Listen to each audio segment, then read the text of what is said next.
Welcome back. In the last episode, we discussed Ethereum, smart contracts. We also got into public versus private versus permission blockchains. In this week's episode, we're going to be getting into business usages, and we're going to start talking about some aspects of where the blockchain could help the insurance industry.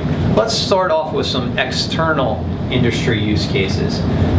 In the white paper, we get into much more detail in terms of all the potential applications that are out there and getting into specifics on how each of these elements could be altered by blockchain technology. We'll throw in a couple examples here. Auto sales. Visa and DocuSign are working on a blockchain-related project to make car leasing as easy as click, sign, and drive. You go to visit a car dealership, you pull in, and if you're interested, you click, sign, and drive utilizing blockchain technology.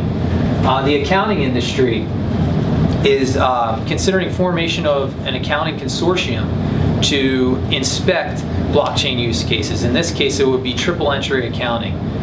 Everyone's probably familiar with double entry accounting. The third entry would be on the blockchain. Education is an interesting use case. A lot of organizations, educational organizations, are looking into whether designations or certifications could be stored on the blockchain, therefore making it easier for future employers to validate whether someone's certification is authentic. Healthcare. IBM and the FDA are teaming up to inspect blockchain-related applications, increasingly using Watson as well. Moving on, in media, Disney has formed its own blockchain called Dragon Chain. Social media, there's social media applications. Akasha, which is built on the Ethereum blockchain, is a relatively new one, but Steemit has been around for quite some time. They basically try to mimic what Reddit does, but actually reward you for good comments via cryptocurrency called Steem. And supply chain is another interesting one where Walmart is looking into tracking pork and produce products utilizing the blockchain. So there's a lot of business applications across the board for blockchain technology. But let's move into some of the elements of where it could impact the insurance industry. Before we get into all the specifics associated with where it could impact the insurance industry, it's useful to provide a high-level overview of some of the existing pain points in the insurance industry. So let's start off with insuree pain points. We'll focus up here. First, the customer experience. According to a recent survey from Engine, insurance was ranked with the worst industry for the customer experience. And I think we all know that in order to initiate a claim, there's often a complex questionnaire. You may need to maintain physical receipts. Because of this, there's a lot of room for improvement within the customer experience. It may be the case that you could increasingly personalize using blockchain technology. Automobile insurance affordability, homeowners insurance affordability, and insurance affordability in general is often a question mark. Blockchain could help with this potentially by lowering costs for the insurers, and therefore, as insurers compete, potentially lowering premiums across the board. Product innovation. Designs like we discussed in the last episode, like parametric insurance, peer-to-peer insurance, would all be increasingly possible with blockchain technology. So product innovation is certainly an element in which blockchain technology could help.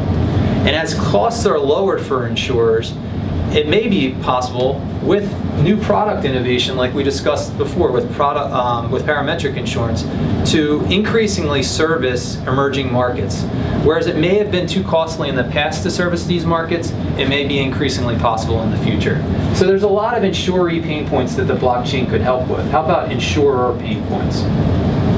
Well, high administrative costs is one example.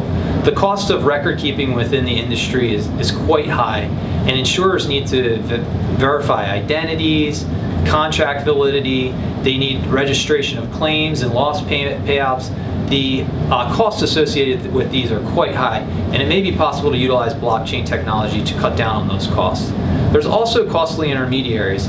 The insurance industry historically has included a variety of intermediaries which may still be involved in various ways, but maybe the blockchain can help them reduce their costs as well and therefore make the product less expensive in general.